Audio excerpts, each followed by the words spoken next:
देखो फर्स्ट पे आएंगे acid base titration.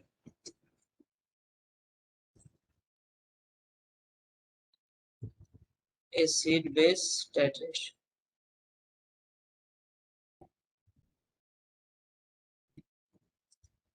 Acid base titration.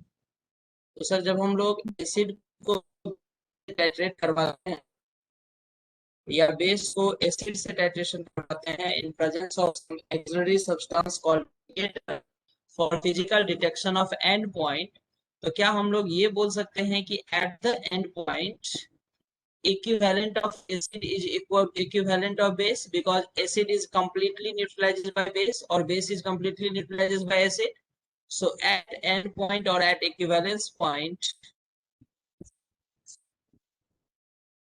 at end point or at equivalence point, we can write is sir gram equivalent of or simply equivalent of acid is equal to gram equivalent of base। क्या ये सही है? Law of chemical equivalence, law of equivalence हमें यही बताया है कि अगर ए बी से कंप्लीट रिएक्ट करता है तो gram equivalent of A is equal to gram equivalent of B होना ही चाहिए। सो एंड पॉइंट पे हम ये देखेंगे कि एसिड और बेस जो है वो कंप्लीटली एक दूसरे को न्यूट्रलाइज कर दे रहा है, और अगर ऐसा हो रहा है तो ग्राम इक्विवेलेंट दोनों के इक्वल होने चाहिए। That's it. तो इतना ही थ्योरी है इसका। कैसे क्वेश्चन बनते हैं चेक कीजिए इसको। How much solid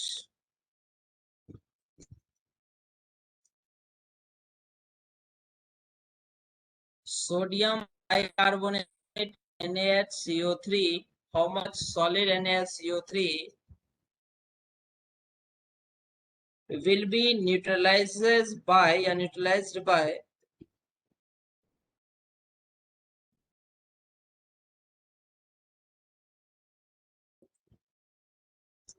neutralized by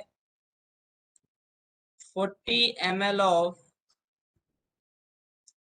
0.1 molar capital M molar H2SO4 solution, H2SO4 solution। आपको फाइंड आउट करना है कि 40 ml 0.1 मोलर H2SO4 सॉल्यूशन से कितने मोलर या कितना हाउ मच सॉलिड NaHCO3, मतलब हाउ मच ग्राम वेट निकालना है एक्चुअली NaHCO3 का न्यूट्रलाइज होगा। तो ये भी एक एसिड बेस रिएक्शन है। क्या हम लोग यहाँ पे gram equivalent of solid sodium bicarbonate NaHCO3 को इक्वल कर सकते हैं ग्राम इक्विवेलेंट ऑफ एसिड H2SO4 के साथ? तो सॉलिड NaHCO3 का ग्राम इक्विवेलेंट कैसे लिखे हम लोग?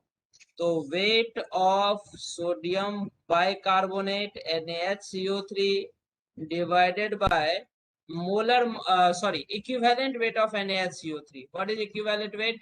Equivalent weight is molar mass by n factor. What is molar mass? 23 plus 1 for sodium plus 12 for carbon plus 48 for oxygen. So 3 plus 3 6, 6 plus 8 14 4 1 2 4 4 4 8 84।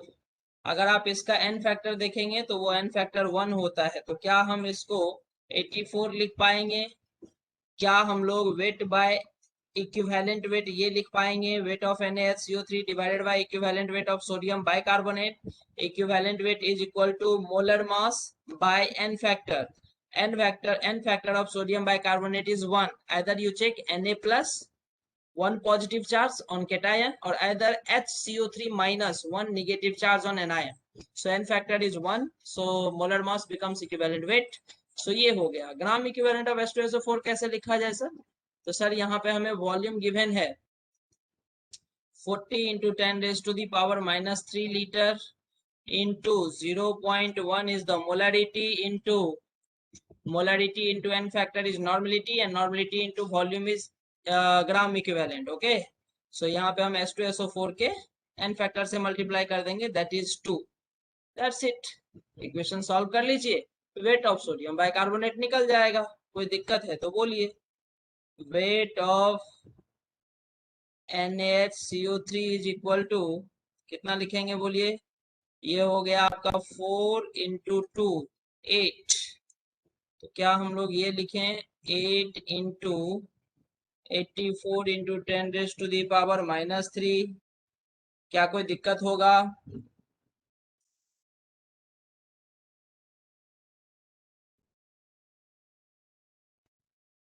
No sir.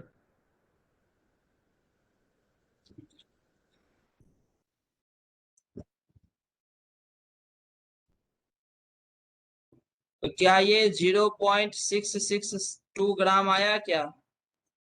Check कीजिए जरा, ठीक किए हैं कैलकुलेशन या कुछ गड़बड़ किए हैं बोलिए, चेक कीजिए जरा। क्या ये कैलकुलेशन ठीक किए हैं या कुछ गड़बड़ किए हैं? 672 आएगा ना?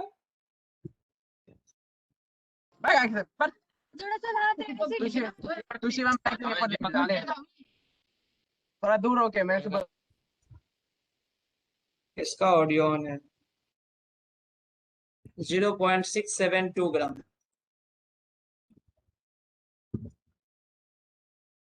आप देख रहे हैं ग्राम इक्विवेलेंट का क्या यूज है। ये जो हम लोग नॉर्मेलिटी पढ़े थे, उस नॉर्मेलिटी से ज्यादा यूज होता है हम ना ग्राम इक्विवेलेंट का। और ग्राम इक्विवेलेंट का जो लिस्ट ऑफ फॉर्मूला हमें ध्यान में होना चाहिए कि क्या गिवन होगा, तो हम कैसे अप्लाई करेंगे, कैसे फाइंड आउट करेंगे ग्राम इक्विवेलेंट को। देखिए दूसरा question,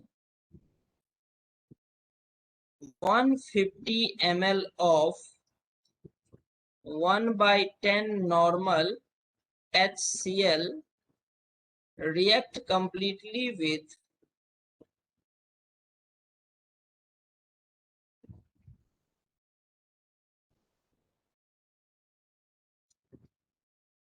react completely with 1 gram of limestone.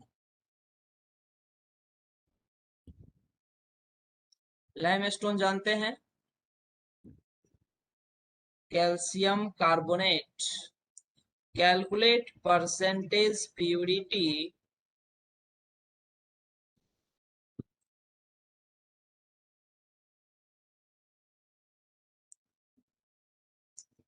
Of calcium carbonate. Check कीजिए क्या है, चेक करिए। सर परसेंटेज प्यूरिटी वाली जो बात है ना, ये तो क्वेश्चन का पार्ट ही दूसरा हो गया, सेकेंड पार्ट हो गया। फर्स्ट पार्ट ऑफ क्वेश्चन क्या है? फर्स्ट पार्ट ऑफ क्वेश्चन तो ये है कि इतना ग्राम HCl कंप्लीटली रिएक्ट करता है कैल्शियम कार्बोनेट से, तो क्या हम लोग wait of calcium carbonate find out कर सकते हैं क्या?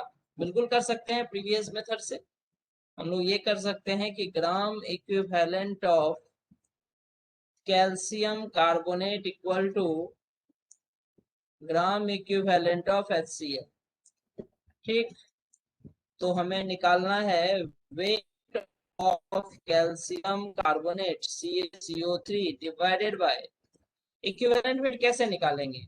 तो 40 for calcium, 12 for carbon and 48 for oxygen. So 8 2 0 100 होता है, 4 और 4 8 1 9 और 1 10।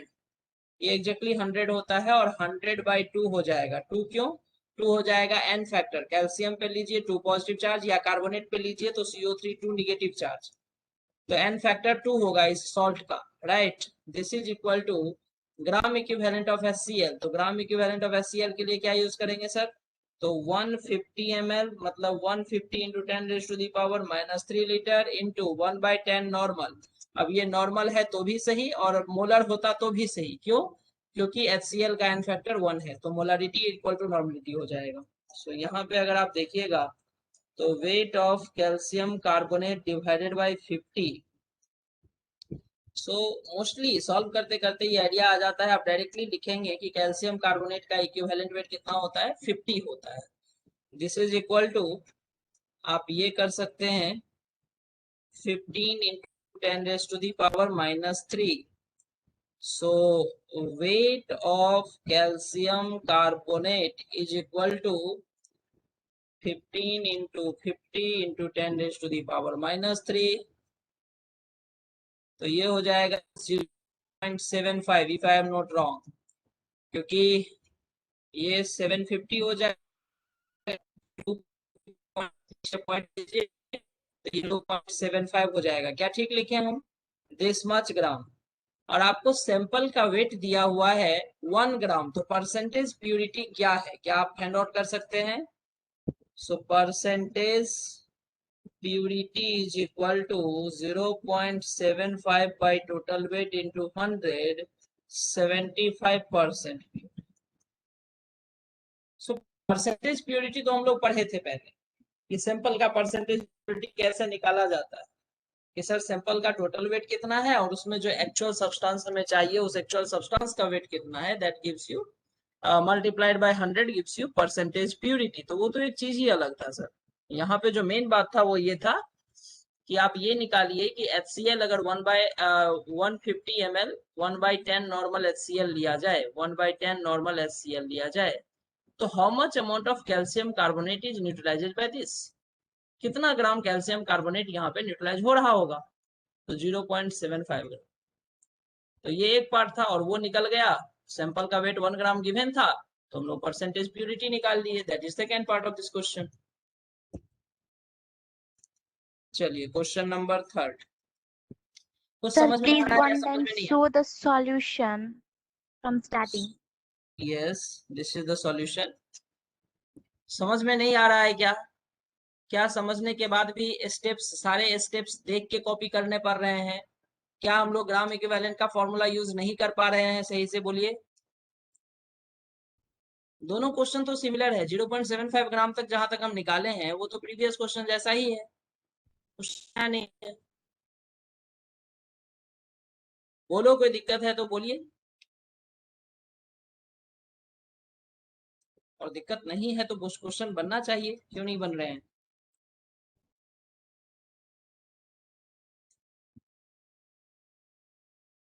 सर हाँ सर। सर 10 का पावर -3 जो लेते हैं यहाँ पे, सो कैसे लेते हैं सर? मतलब ml को लीटर में बदलते हैं ना दोस्त। ग्राम इक्विवेलेंट को अगर आपको बोला गया था कि normality into volume in ml, this gives you milligram equivalent. भूल गए? पूरा चार्ट लिखवाए थे हम। और अगर normality into volume in litre, this gives you gram equivalent. Molarity into volume in litre, volume in litre give moles, and molarity into volume in ml gives you millimole। नहीं लिख पाए थे क्या? बोलिए। सर लिख क्लास दिए late थे। से ज्वाइन किए थे इसकी वजह से। कोई बात नहीं। मोलारिटी का फॉर्मूला आपको पता है क्या? मोलारिटी का फॉर्मूला होता है moles bye volume in, moles of substance solute divided by volume of solution in litre. तो अगर हमें ml में वॉल्यूम दिया रहेगा तो मोल्स नहीं देगा, मिली मोल देगा। तो वैसे ही नॉर्मलिटी होता है। नॉर्मलिटी का फॉर्मूला होता है gram equivalent of solute, gram equivalent of solute divided by volume of solution, volume of solution in litre, in litre. तो अगर normality into volume in litre करेंगे तब तो डायरेक्ट ग्राम इक्विवेलेंट मिलेगा, लेकिन अगर वॉल्यूम ml में गिवन है तो फिर मिलीग्राम इक्विवेलेंट मिलेगा। और हम क्या लिख रहे हैं यहाँ पे, मिलीग्राम इक्विवेलेंट या ग्राम इक्विवेलेंट? Gram equivalent. तो ग्राम इक्विवेलेंट के लिए क्या चाहिए? वॉल्यूम हमें लीटर में चाहिए, तो इसीलिए हम ml को लीटर में कन्वर्ट किए हैं। बोलिए। Yes sir. वॉल्यूम को 10 रेज टू दी पावर -3 से मल्टीप्लाई किया गया है, दैट मीन्स उसे ml से लीटर में कन्वर्ट किया गया है। Normality into volume in litre gives you gram equivalent. Molarity into volume into n factor, molarity into n factor into volume in litre gives you gram equivalent. Correct. चलिए तीसरा question देखते हैं, थोड़ा सा सर सबसे variation. 0.63 gram of dibasic acid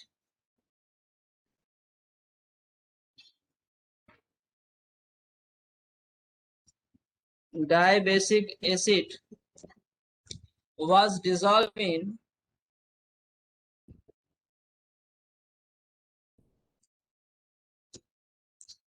was dissolved in water. Volume of solution was made. Volume of solution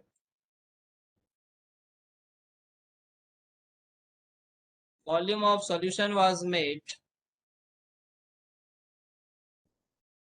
up to 100 ml.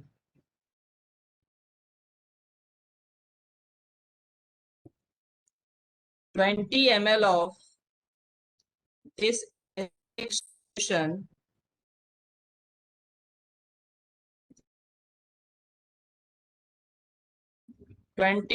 of this acidic solution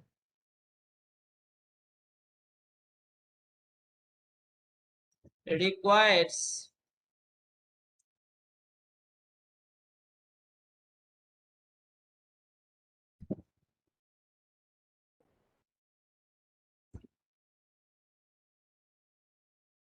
20 ml of this acidic solution requires 10 ml of 1/5 normal NaOH solution. Okay, what is the equivalent mass या equivalent weight and molecular mass of dibasic acid?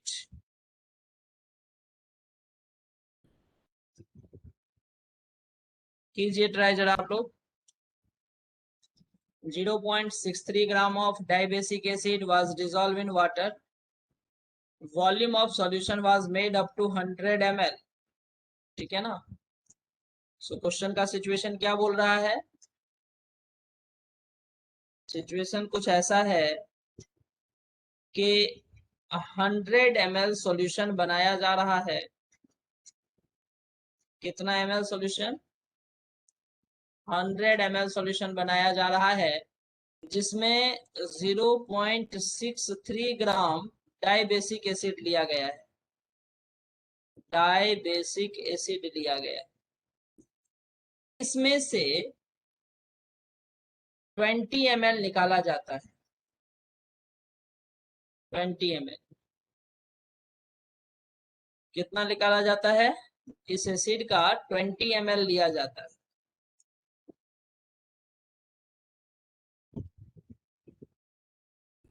कितना लिया जाता है? 20 ml.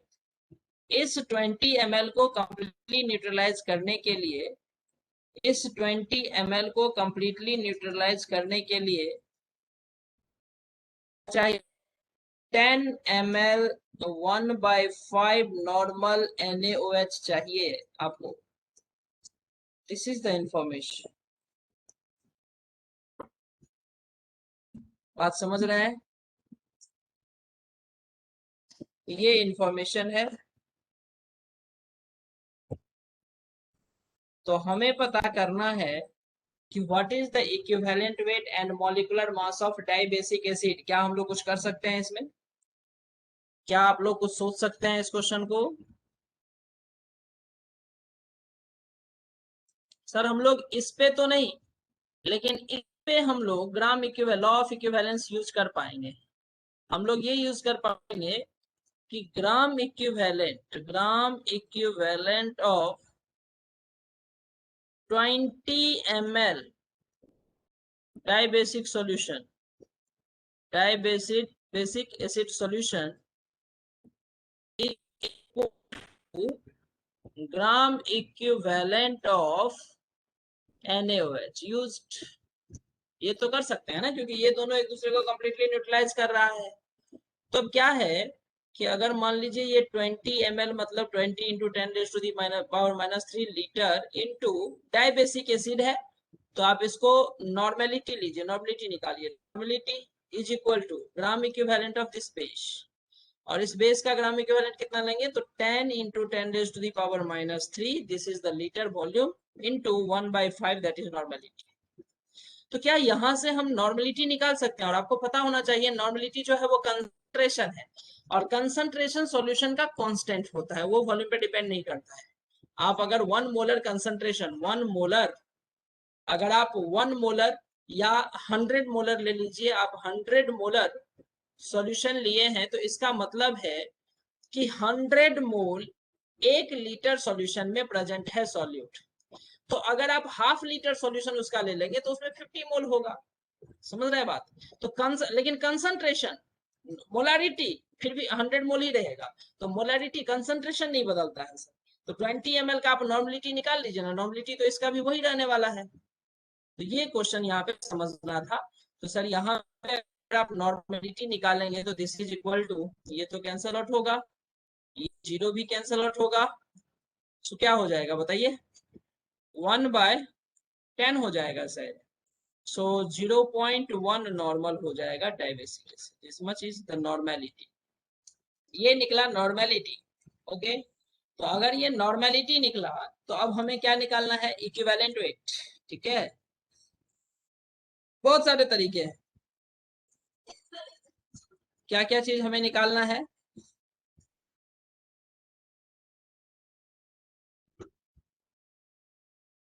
Equivalent weight निकालना है और molecular weight निकालना है। एक रिलेशन पता है हमको कि equivalent weight is equal to molecular weight into N factor, molecular weight into N factor. अब प्रॉब्लम ये है कि भाई एसिड कौन सा है ये नहीं पता ना हमें, एसिड का फॉर्मूला पता होता तो हम मॉलिक्यूलर वेट निकाल लेते, बट एसिड कौन सा है ये तो हमें पता नहीं है। अब हम इक्विवेलेंट वेट पे कैसे जाए, इक्विवेलेंट वेट पे यहाँ से कैसे जाया जाए, कोई आइडिया है तो बताइए आप लोग।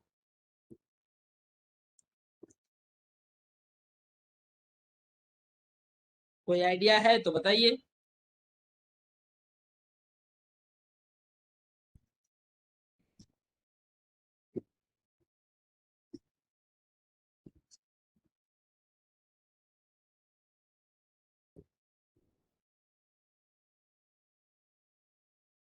नॉर्मेलिटी ऑफ सॉल्यूशन अगर आपको पता चल गया तो आप देखिए, नॉर्मेलिटी इज इक्वल टू होता है, नॉर्मेलिटी इज इक्वल टू होता है gram equivalent divided by volume in litre, volume of solution in litre. और gram equivalent is equal to होता है वेट बाय इक्विवेलेंट वेट। तो क्या हम लोग normality is equal to gram equivalent को हम लिख रहे हैं weight by equivalent weight into volume, क्या ये लिख सकते हैं? तो क्या यहां से हम लोग ये लिख सकते हैं कि equivalent weight is equal to weight by normality into volume in litre, क्या ये लिख सकते हैं? चेक करते हैं। वेट दिया हुआ है 0.63,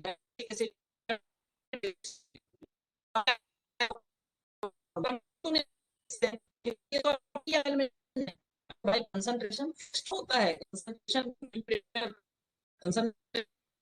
1 लीटर लीजिए, 10 लीटर लीजिए, 50 लीटर लीजिए, नॉर्मेलिटी में जाने वाला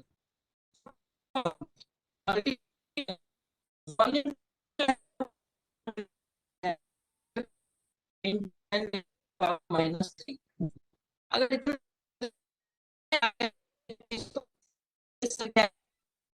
So your voice is not clear.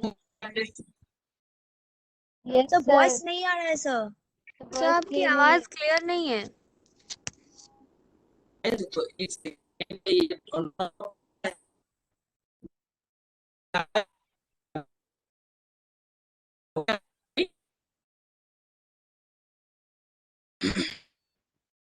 Temporary network slow down होता है थोड़ा सा, उतना टाइम के लिए होगा, 1 आध सेकंड के लिए होगा ये चीज।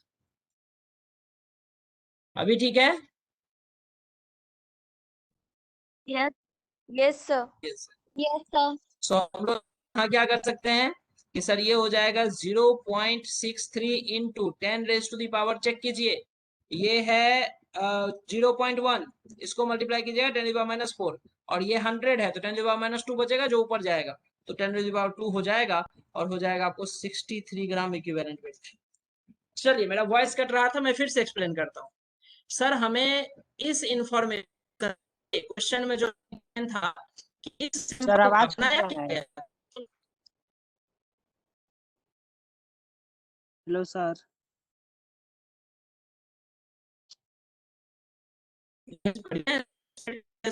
कैसे आवाज आएगा?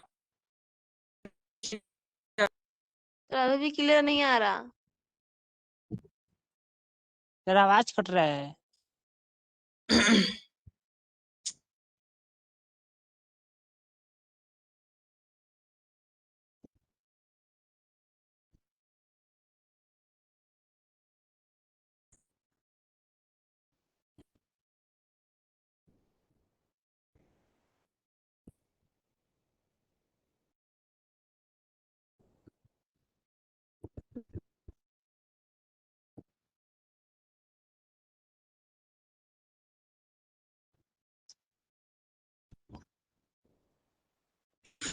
ठीक है अभी?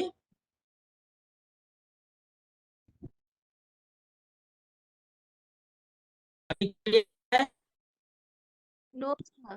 No sir. No sir. No sir.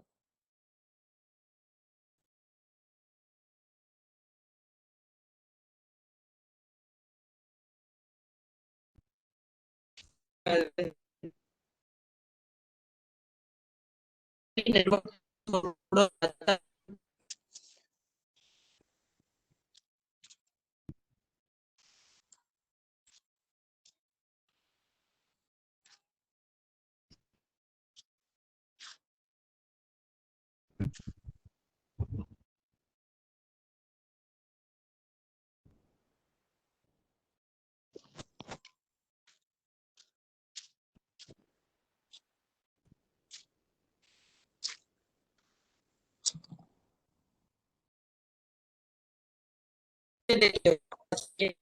सही हो जाएगा। तो फिर से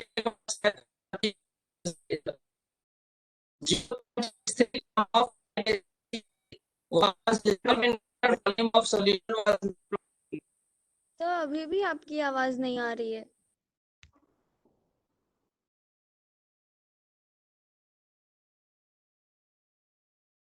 यस सर आपकी आवाज नहीं आ रही है। Hello sir. हाँ सर, एक बार हम एक्सप्लेन करते हैं, ध्यान से देखो क्वेश्चंस को, थोड़ा सा ट्रिक था क्वेश्चन में, ध्यान से देखिए कैसे पार्ट वाइज डील करते हैं चीजों को। 0.63 ग्राम ऑफ डाइबेसिक एसिड लिया गया, तो डाइबेसिक एसिड से मुझे एक इंफॉर्मेशन मिला कि इस एसिड का बेसिसिटी 2 है, दैट मींस हमें एन फैक्टर 2 लेना है इसका। was dissolved in water, volume of solution was made up to 100 ml, मतलब 0.63 ग्राम इस एसिड का मिक्स करके हमने 100 ml सॉल्यूशन बनाया है। 20 ml of this acidic solution, इसमें से अगर हम 20 ml इस सॉल्यूशन का अगर हम निकाल ले बाहर, तो 10 ml of 1/5 normal NaOH solution required to neutralize. That means the gram equivalent of this much NaOH must be equal to the gram equivalent of HCl present in 20 ml, है ना? तो 20 ml सॉल्यूशन का जो gram equivalent होगा उसके बराबर होगा। इस इंफॉर्मेशन से हमें नॉर्मेलिटी ऑफ सॉल्यूशन मिल गया। What is the equivalent weight and molecular weight of dibasic acid हमें निकालना है। तो हमने यहां से नॉर्मेलिटी, इस ग्राम इक्विवेलेंट को इक्वल करके नॉर्मेलिटी फाइंड आउट किया, जो कि 0.1 नॉर्मल सॉल्यूशन आए। अब नॉर्मेलिटी का फॉर्मूला होता है, सर हमको पता है equivalent weight equal to molecular weight into N factor. Molecular weight हम निकाल नहीं सकते बिकॉज डाइबेसिक एसिड का फॉर्मूला नहीं पता मुझे, तो पहले इक्विवेलेंट वेट निकालना। इक्विवेलेंट वेट निकालने के लिए हम गए नॉर्मेलिटी के फॉर्मूला का हेल्प लिए। नॉर्मेलिटी का फॉर्मूला का लिस्ट हम आपको बोले थे, काफी वेरी वेरी इंपॉर्टेंट है इस टाइप के क्वेश्चंस को अटेम्प्ट करने के लिए। आई डोंट नो आप लोग कितना प्रैक्टिस किए, करना चाहिए था आपको। रफली उस पूरे चार्ट को बार बार लिखना होगा आपको, एक बार में याद नहीं रहता है गाइस, थोड़ा सा एफर्ट मारना पड़ेगा इस टॉपिक में आपको। ऐसे अगर आप सोचेंगे कि हम एक बार नॉर्मेलिटी हम आपको पढ़ा दिए और आपको याद रह जाएगा, ऐसा नहीं होगा। नॉर्मेलिटी का हम पूरा लिस्ट आपको बताए थे कि नॉर्मेलिटी से ग्राम इक्विवेलेंट बाय वॉल्यूम, फिर gram equivalent equal to weight by equivalent weight, फिर equivalent weight equal to molecular weight by N factor. फिर हम लोग डिफरेंट फॉर्मूला पे गए थे, gram equivalent equal to normality into volume in litre, normality equal to molarity into N factor, so gram equivalent equal to molarity into volume in litre into N factor. तो पूरा list of reactions, list of formula आपको दिया गया था, उसको आपको रफली practice करना होगा कम से कम 4 to 5 टाइम्स। नहीं करेंगे तो अप्लाई नहीं कर पाएंगे फॉर्मूला को। सो सर नॉर्मेलिटी का फॉर्मूला था gram equivalent by volume of solution in litre. और नॉर्मेलिटी अगर हम ग्राम इक्विवेलेंट का फॉर्मूला रखते हैं यहाँ पे, gram equivalent is equal to weight by equivalent weight, तो नॉर्मेलिटी का फॉर्मूला नया फॉर्मूला बन जाएगा, एक्सपेंडेड फॉर्मूला बन जाएगा weight by equivalent weight into volume in litre. तो अब हमको क्या चाहिए, इक्विवेलेंट वेट चाहिए ना, तो इक्विवेलेंट वेट को इधर ले गए, नॉर्मेलिटी को नीचे लाए, तो equivalent weight equal to weight by normality into volume. तो वेट अगर हम 0.63 ग्राम ले रहे हैं तो हमें वॉल्यूम कितना लेना पड़ेगा, 100 ml लेना पड़ेगा, टोटल वॉल्यूम लेना पड़ेगा। और सॉल्यूशन का नॉर्मेलिटी 0.1 ले सकते हैं हम, क्यों ले सकते हैं, क्योंकि नॉर्मेलिटी जो है वो कंसंट्रेशन टर्म है, और कंसंट्रेशन टर्म्स किसी भी सॉल्यूशन का कंसंट्रेशन जो होता है सर वो फिक्स्ड होता है, तो नॉर्मेलिटी हम 0.1 ले लेंगे। तो 0.63 बाय 0.1 इंटू 100 इंटू 10⁻³ इस एक्सप्रेशन को हमें सॉल्व करना है। सॉल्व करिएगा तो आपको वैल्यू आ जाएगा 63। चेक कीजिए आप, 63 gram. If this is equivalent weight, अगर ये equivalent weight of dibasic acid है, equivalent weight is equal to 63 gram, तो मॉलिक्यूलर मास क्या होने वाला है, molecular mass is equal to equivalent weight equal to molecular weight into n factor, तो molecular weight equal to what, बोलिए, equivalent weight equal to molecular weight n factor, sorry sorry sorry sorry, this is not into. देखिए कोई interrupt नहीं किया मुझे, मैं into करके लिख के आगे बढ़ा, और कोई भी बच्चा इंटरप्ट नहीं किया कि सर बाय होगा वहां पे, इंटू नहीं होगा। बहुत गलत बात है, इतने ध्यान से देखना है आप लोग, क्लास को इतने ध्यान से देखना है आप लोग, बोलिए। So sir molecular weight is equal to equivalent into n factor होने वाला है, और n फैक्टर 2 है, सो 63 इंटू 2 होने वाला है, that is equal to 126 gram. So weight and equivalent weight, this is the answer. Weight is 126 gram, equivalent weight is 63 gram. इसमें कहाँ डॉट है, क्या डॉट है, जो न्यू स्टूडेंट्स हैं प्लीज क्लास को बढ़िया से सुनिए, जो भी चीजें लिखाया जा रहा है उसको कॉपी कीजिए, सीरियसली सिंसियरली सुनिए क्लास को। अगर नॉर्मेलिटी वाली क्लास आपको छूटा हुआ है, अगर एन फैक्टर कैलकुलेशन का क्लास छूटा हुआ है, तो 100% समझ में नहीं आएगा। बट आज का क्लास अगर आप यहाँ से इसलिए मतलब आप थोड़ा सा डेविएट होते हैं कि सर हम पीछे नहीं पढ़े हैं इसलिए हमको ये समझ में नहीं आएगा, तो फिर ये भी चीजें बैकलॉग होता चला जाएगा, फिर क्लास में आने का कोई मतलब नहीं रह जाएगा। सो जहां से आप ज्वाइन किए हैं आप वहां से एफर्ट लगाइए कि 100% आपको समझ में आए। जो नहीं समझ में आएगा, जब हम लोग बैकलॉग क्लियर करेंगे तो वो चीजें और फिर से समझ में आ जाएगा। तो इसका मतलब ये नहीं होता है कि हम सरेंडर कर जाए कि नहीं सर हम तो पहले पढ़े ही नहीं है तो हमें तो समझ में आ ही नहीं सकता, तो अगर हम सरेंडर कर जाएंगे तो वो तो सोल्यूशन नहीं है ना इसका, क्या बोलते हैं। सो सरेंडर नहीं करना है हमें, कोशिश करिए समझने का। अगर एक कोई टर्म्स है जो नया टर्म है जिसके बारे में आपको आइडिया नहीं है, तो उस टर्म को एज इट इज अभी समझने का कोशिश करिए। अगर हम लोग बैकलॉग क्लास जब भी करेंगे तो वहां पे जब वो क्लियर होगा तो चीजें आगे आगे कैरी फॉरवर्ड होते चला जाएगा, फिर आगे आपको प्रॉब्लम नहीं होगा।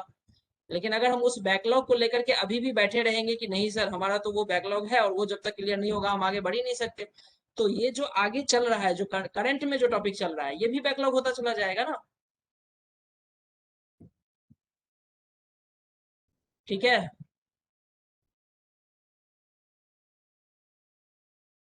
ट्राई कीजिए, कोशिश कीजिए समझने का। क्लियर है ये क्वेश्चन। चलिए एक क्वेश्चन मैं आपको 4th नंबर होमवर्क कर देता हूँ। 0.75 ग्राम 0.75 ग्राम of mixture containing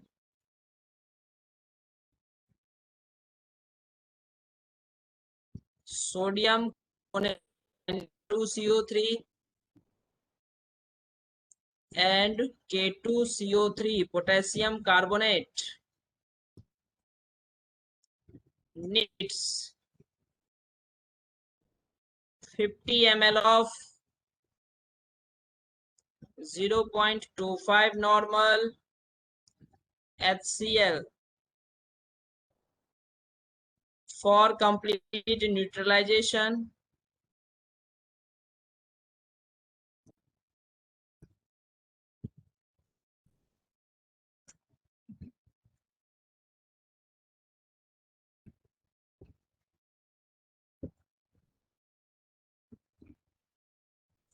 determine percentage composition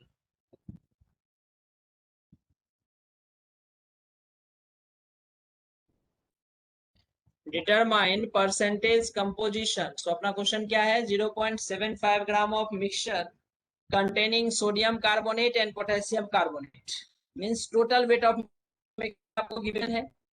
इस मिक्सचर को रिक्वायर्ड है 50 ml of 0.25 normal HCl for complete utilisation. इस इंफॉर्मेशन के बिहार पे आपको निकालना है मींस कि 0.75 ग्राम में कितना ग्राम सोडियम कार्बोनेट है और कितना ग्राम पोटेशियम कार्बोनेट है। अगर ये निकल जाए तो आप परसेंटेज कंपोजिशन निकाल सकते हैं। निकाल सकते हैं नहीं निकाल सकते हैं, बोलिए। क्या इसको कर दें? तो थोड़ा Yes, सा sir. टाइम मिलना चाहिए, क्वेश्चन सॉल्व करने के लिए टाइम नहीं दिया जाता है क्लास में, तो आप थोड़ा ये होते हैं, आपको ये होमवर्क करते हैं, आप आराम से करिएगा। नहीं बनेगा तो नेक्स्ट क्लास में बताइएगा, मैं सॉल्व कर दूंगा। तो हम लोग सेकंड आते हैं, छोड़ देते हैं यहाँ पे इसको सॉल्व करने के लिए। और सेकंड टाइप ऑफ टेट्रेशन आते हैं, that is redox titration. Okay,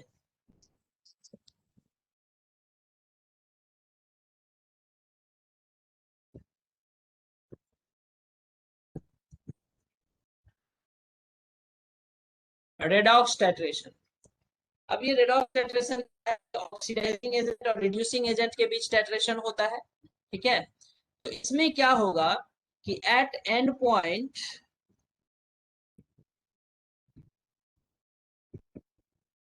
जितने ग्राम इक्विवेलेंट ऑक्सीडाइजिंग एजेंट के होंगे एग्जैक्टली उतने ही ग्राम इक्विवेलेंट रिड्यूसिंग एजेंट के होने चाहिए, तभी ये कंप्लीटली रेडॉक्स रिएक्शन कंप्लीट होगा, रेडॉक्स टाइट्रेशन कंप्लीट होगा। सो हम लोग at the end point gram equivalent of oxidising agent must be equal to gram equivalent of reducing agent.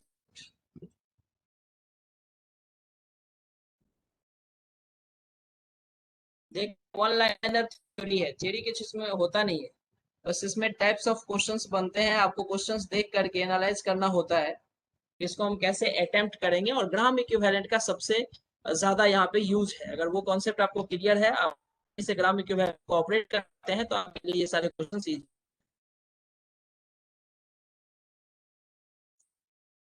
For volume of 0.1 molar KMnO4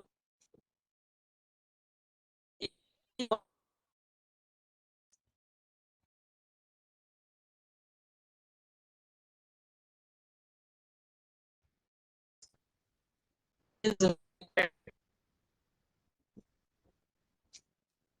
to oxidize 100 ml of 0.2 molar FeS4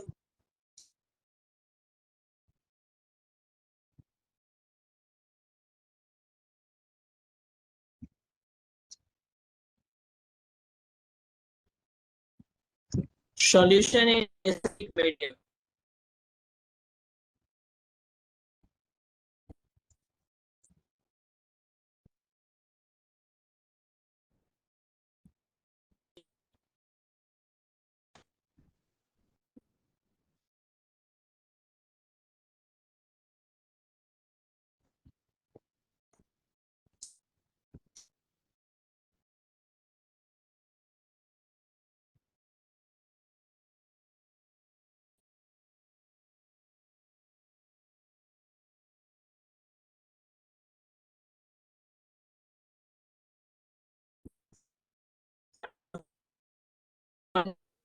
Four is required to oxidize 100 ml of molar so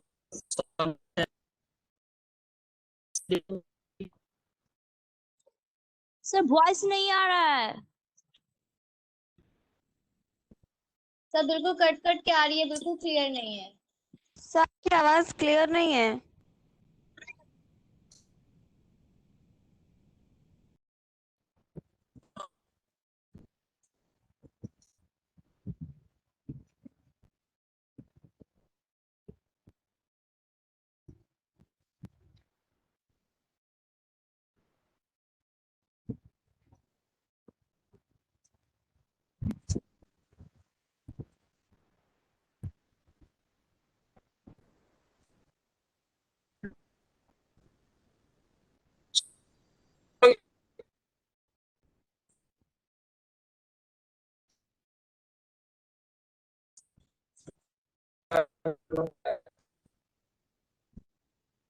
sound clear नहीं है।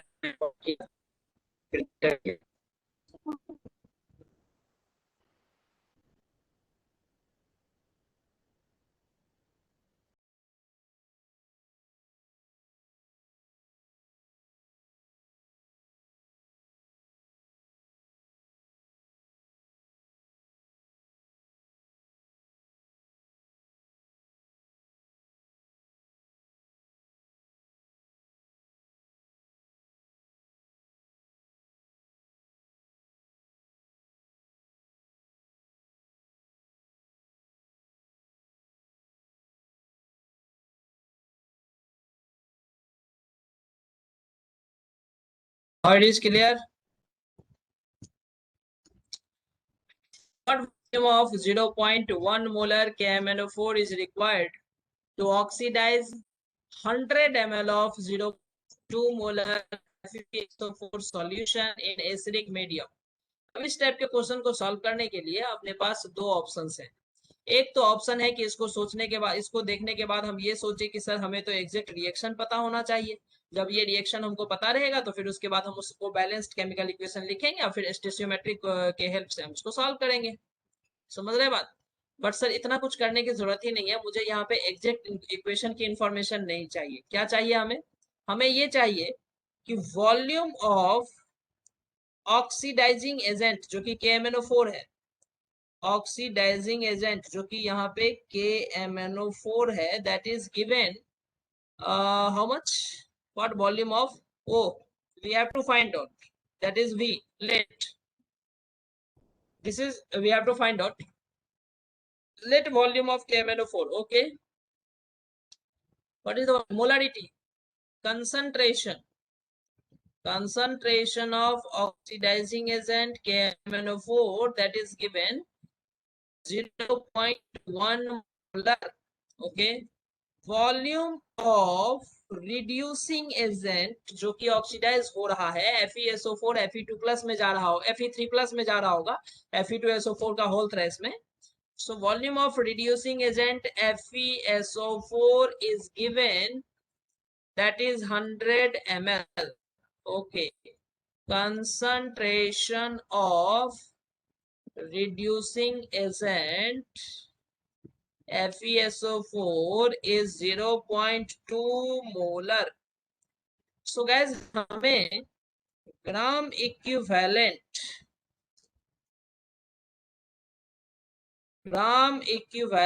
of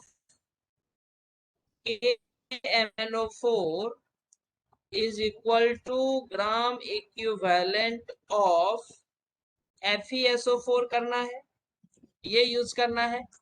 And for using this, we have to know molarity, volume and N factor. Molarity into N factor into volume is equal to molarity into N factor into volume. ठीक है? So guys, हम रखते हैं, इसका value रखते हैं। 0.1 is the molarity of KMnO4 multiplied by volume, हमें जानना है volume, we have to find out what is the N factor. अब यही बात आपको बोला गया था कि KMnO4 का एसिडिक मीडियम में आपको रिएक्शन याद रखना चाहिए कि KMnO4 in acidic medium Mn2+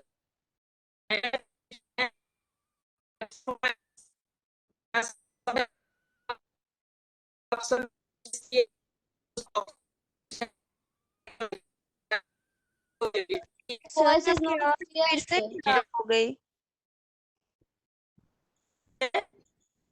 Again, sir, your voice is not audible. क्या हो रहा है आज? नेट का कुछ ज्यादा ही इशू है आज, नेट का कुछ ज्यादा ही इशू है शायद।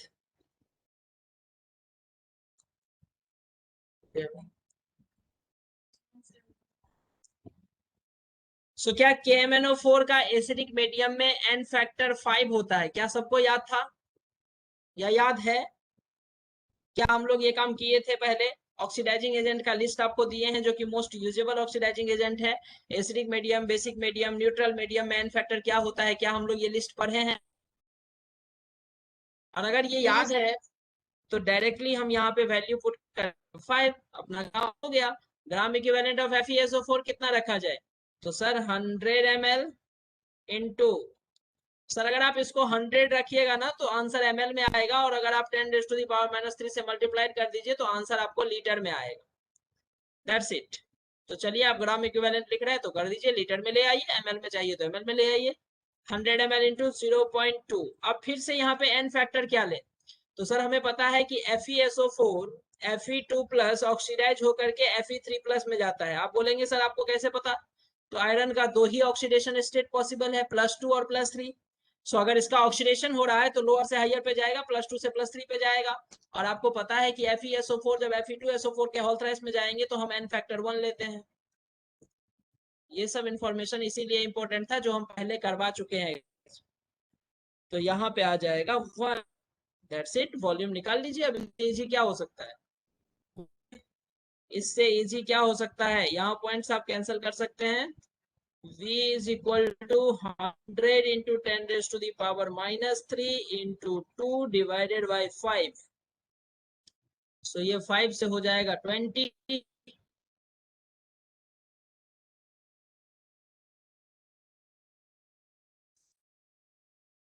Either you write 40 ml या तो आप इसको 40 ml लिखिए आंसर, और तो कितना litre? 0.04 litre. That's it, this is the answer. So आपको ml में रखना है ml में रखिए, लीटर में रखना है लीटर में रखिए। तो इसीलिए हम लोग जो यहाँ पे वर्क कर रहे थे ना इतना ज्यादा कैलकुलेशन ऑफ एन फैक्टर, जो हम लोग 1 क्लास और 2 क्लास पूरा कंप्लीट दिए थे कि n factor calculation, acidic medium, basic medium, सारे ऑक्सीडाइजिंग एजेंट, रिड्यूसिंग एजेंट, इसका अल्टीमेट गोल यही था कि इस टाइप के क्वेश्चंस को आप डायरेक्टली अटेम्प्ट करें। आपको यहाँ पे ये सब चीजें सोचना ना पड़े कि रिएक्शन क्या होगा, एन फैक्टर कैसे निकालेंगे, वो सब चीजों का बॉदरेशन नहीं होना चाहिए, डायरेक्ट एन फैक्टर आप यूज करें। लेकिन ये तब होगा जब आप प्रीवियस क्लास का जो वो नोट्स है उस पर आप वर्क करेंगे, थोड़ा सा रफली काम करेंगे खुद से।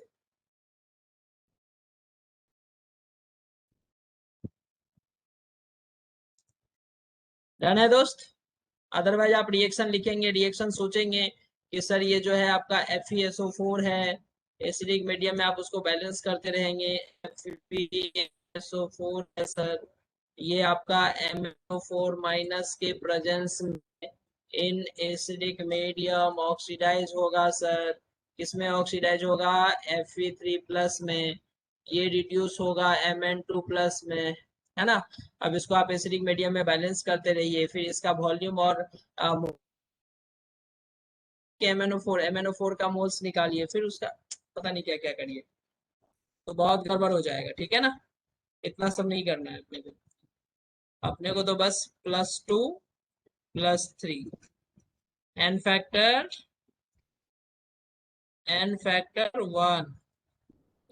लॉस और यहाँ से +7 +2। तो यहाँ पे कितना कंसिडर करना है? 5। So total loss total gain consider करना है अपने को। That's it. आता है समझ में? बोलिए, समझ में आता है? यस हुआ क्लियर ये क्वेश्चन? यस सर कर लिए सब लोग? यस सर बढ़े आगे चलिए। सेकंड क्वेश्चन देखिए। What volume of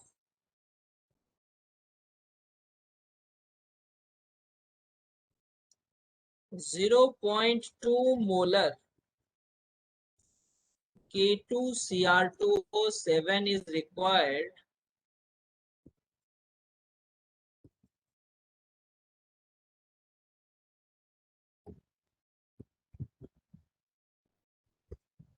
to oxidize 50 ml of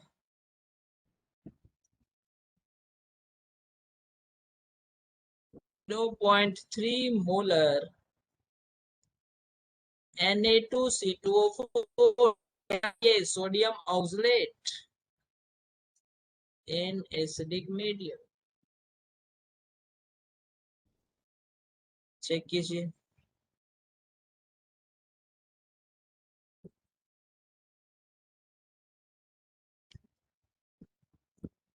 बस हमें एन फैक्टर का रोल पता होना चाहिए अच्छे से।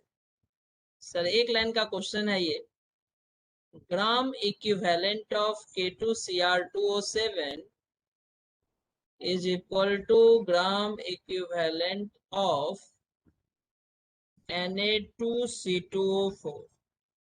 इसका ग्राम इक्विवेलेंट कैसे लिखा जाए, तो 0.2 into what is the n factor, K2Cr2O7 सिर्फ और सिर्फ एसिडिक मीडियम में ऑक्सीडाइजिंग एजेंट होता है और इसका एन फैक्टर होता है 6, because Cr2O7 2 minus Cr2O7 2 minus changes to Cr3 plus. So it goes to plus 6 to plus 3. For one atom, it is change of 3. For Cr2, 2 chromium, it is total change is plus 6. Multiplied by volume. We have to find out. Gram equivalent of Na2C2O4. 50 into 10 raised to the power minus 3. This much liter.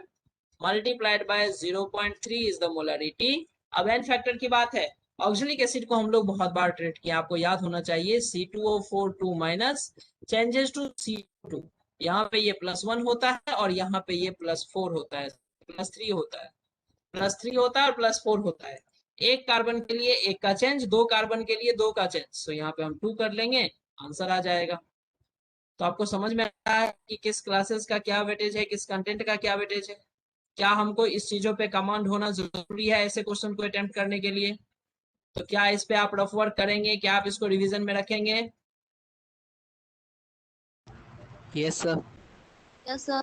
तो ये हो जाएगा yes sir. ये 2 से 2 cancel, ये हो जाएगा 3 2 जा 6, इसको आप कैंसिल करिएगा तो ये हो जाएगा 25। So V is equal to 0.025 litre, sorry हाँ लीटर, और V is equal to 25 ml। Question को चेक कीजिए क्या प्रॉब्लम बताइए जरा,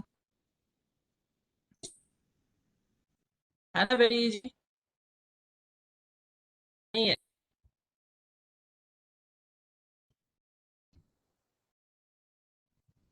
थर्ड क्वेश्चन, आपकी आवाज क्लियर नहीं आ रही है, आवाज कट कट के आ रही है सर। आवाज फिर से नेटवर्क इशू को, कट के आ रही है। आज नेटवर्क इशू कुछ ज्यादा है। चलिए एक क्वेश्चन और लिखते हैं और इसको होमवर्क करके आज का क्लास हमें यहाँ पे स्टॉप करना पड़ेगा, कुछ ज्यादा ही नेटवर्क इशू हो रहा है आज, डोंट नो, जबकि मुझे मोबाइल में इसको नहीं कर रहा है ऐसा, स्पीड से ही दिखा रहा है, पता नहीं आज क्यों ऐसा हो रहा है। सो क्वेश्चन नंबर 3 हम लिखते हैं और अगर आवाज आ रहा है तो इसे सॉल्व भी करेंगे, ठीक है। 2.68 into 10 to the power minus 3 mole solution containing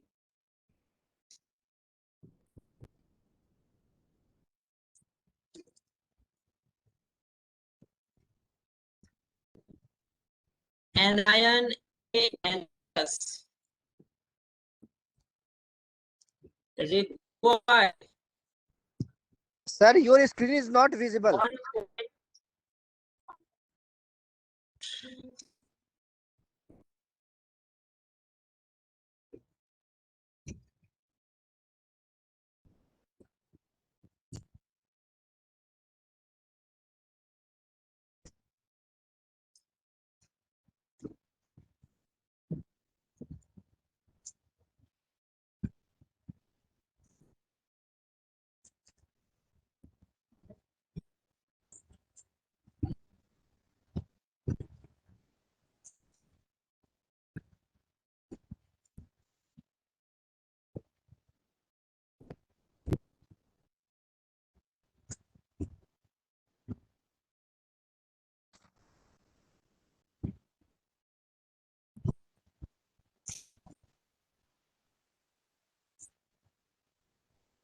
Now screen is visible.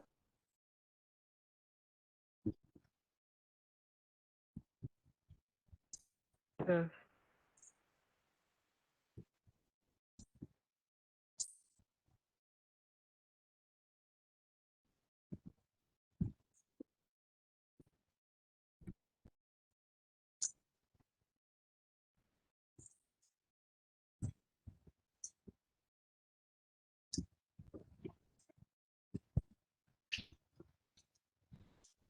This much mole of solution containing an ion An plus require 1.6 into 10 raised to the power minus 3 mole of KMnO4 for oxidation of An plus 2 AO3 minus ion. क्या है ये? AO3 minus ion in acidic medium. Calculate value of n. आपको calculate करना है ये जो charge है, जो n प्लस चार्ज है, what is the charge on A. ये n का वैल्यू क्या है? मैं थोड़ा हिंट देके छोड़ता हूँ,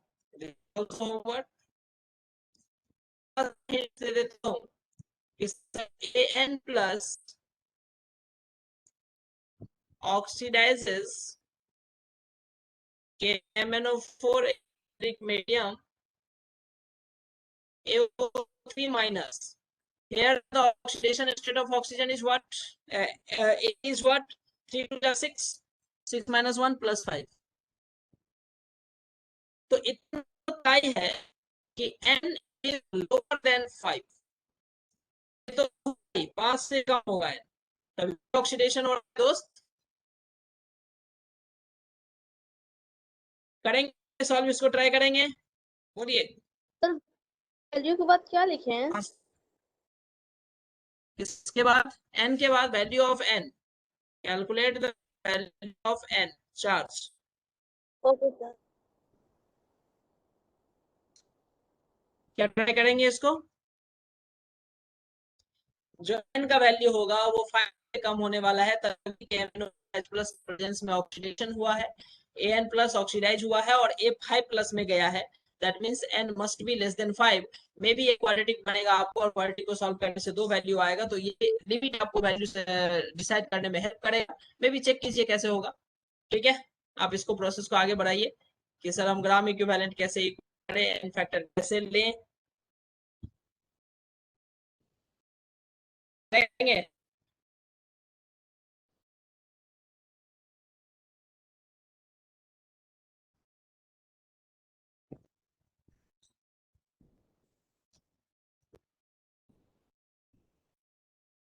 इसको 5 माइनस लिख पाएंगे.